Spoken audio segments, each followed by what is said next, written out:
নমস্কার, সনাতন ধর্মকথা চ্যানেলে আপনাদের সবাইকে স্বাগত। আজ পদ্মপুরাণের সৃষ্টিখণ্ডের তৃতীয় অধ্যায়ের অন্তিম পর্ব শুরু করব।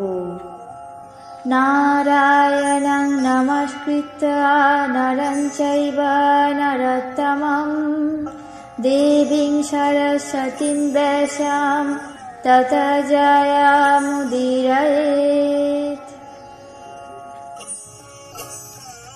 कामानंदी सूतं हर्षं धर्म पौत्रामशूयत हिंसा भर्जाता धर्मस्य तस्व यज्ञे तदन्वितं कन्ना च निकृतिस्तभं भयं नरक एव च मया च वेदना चैव मिथुनं दण्डमेव च तयर्यज्ञे हाथ वै मया मृत्युभूतापहारिणं वेदनायास्ततश्चापि दुःखं यज्ञे हाथ रौरवत् मृत्युर्व्याधि जरा शोकतृष्णा क्रोधश्च जगीरे दुःखत्वारस्मिता हेते सर्वे च धर्मलक्षणा नैषां भर्जस्ति पुत्रबाते सर्वे उद्धारेतश रौद्रान्येतानि रूपाणि ब्रह्मणा निवरात्मजा नित्वं प्रलय हेतुत्वं जगतः स प्रयान्ति वै रुद्रसर्गं प्रवक्ष्यामि यथा ब्रह्मचकाराः कल्पदवात्मना स्थूलं श्रुतं क्रोधायस्ततः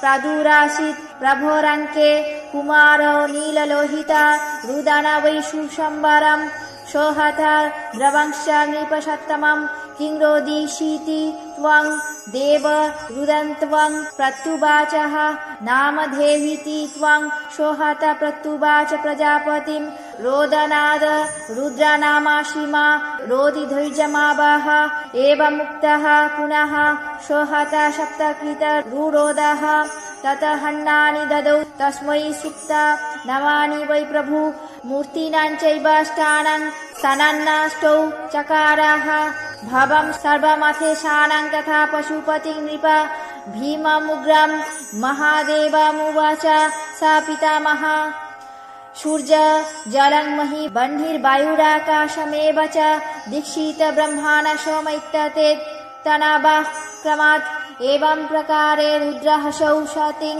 भर्जामवन्दित दक्षकोपच्च तज्जता सती स्वयं स्वं कलेवरं हिमवद्गृहीता शाभुन्मेनायां नृपसत्तमम् उपाजेम पुनश्चैव जाचित्वा भगवान् भव दक्षि धातुर्विधातारौ भृगौ ख्यातिरश्रूयत श्रियञ्च देवदेवस्य पत्नी नारायणस्य या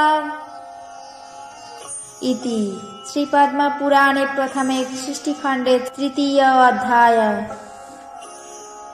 অর্থাৎ কাম থেকে নন্দীর গর্ভে হর্ষ নামে ধর্মপৌত্র জন্ম লাভ করেছিল। অধর্মের ভার্যা হিংসা তার গর্ভে অনৃত নামে পুত্র এবং নিকৃতি নামে এক কন্যা জন্মগ্রহণ করে। ভয় এবং নরক নামে তাদের দুই পুত্র এবং মায়া ও বেদনা নামে দুই কন্যার জন্ম হয়। তার মধ্যে মায়ার পুত্র মৃত্যু, এই মৃত্যুই ভূতবর্গের সংহারক। নরক থেকে বেদনার দুঃখ নামে এক পুত্রের জন্ম হয়। মৃত্যুর থেকে জরা, শোক, তৃষ্ণা, ক্রোধ জন্মগ্রহণ করে। এই সকল পুত্রই দুঃখদায়ক, অধর্মস্বরূপ বলে বিখ্যাত। এদের ভার্যা বা পুত্র নেই, এরা সকলেই ঊর্ধ্বরেতা। হে নববরাত্মজ, এই সকল ব্রহ্মার রৌদ্র রূপ। এই রূপ সমূহই জগতের প্রলয়ের জন্য হয়ে থাকে। অতএব ব্রহ্মা যেভাবে রুদ্রের সৃষ্টি করেছিলেন, এখন তাই বলছি শোনো। ব্রহ্মা কল্পের আদিতে নিজের মতো পুত্র চিন্তা করছিলেন। চিন্তা করতে করতে তার ক্রোধ থেকে এক নীল লোহিত কুমার প্রাদুর্ভূত হল। তিনি প্রাদুর্ভূত হয়ে সুস্বরে কাঁদতে লাগলেন এবং দৌড়াতে লাগলেন। ব্রহ্মা তাকে বললেন, তুমি কেন কাঁদছ? নীল লোহিত প্রত্যুত্তরে প্রজাপতিকে বললেন, আমার নামকরণ করুন। ব্রহ্মা বললেন, রোদনের জন্য তোমার নাম রুদ্র হলো, তুমি আর রোদন করো না, ধৈর্য ধরো। ব্রহ্মা এই কথা বললে রুদ্র আরো 7 বার কাঁদতে লাগলেন। তারপর প্রভু ব্রহ্মা তাকে অন্য আরো 7টি নাম প্রদান করলেন। ক্রমে তিনি অষ্টমূর্তির অষ্টস্থান নির্দেশ করে দিলেন। ভব, সর্ব, ঈশান, পশুপতি, ভীম, উগ্র এবং মহাদেব এই 7 নাম পরে পিতামহ নির্বাচন করেন।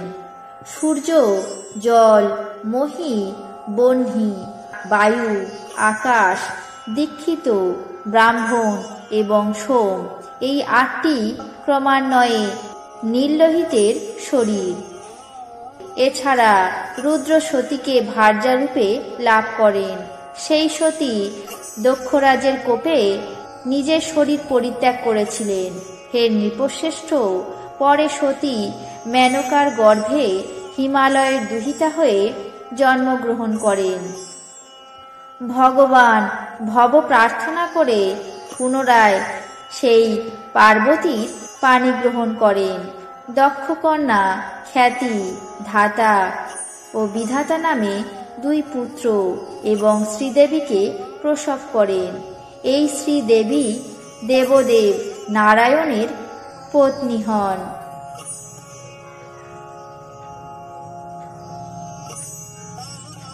আজ পদ্মপুরাণের সৃষ্টিখণ্ডের 3য় অধ্যায়ের অন্তিম পর্ব এখানেই শেষ করছি।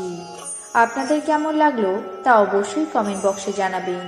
চ্যানেলটিকে সাবস্ক্রাইব করবেন, লাইক করবেন, শেয়ার করবেন। ধন্যবাদ।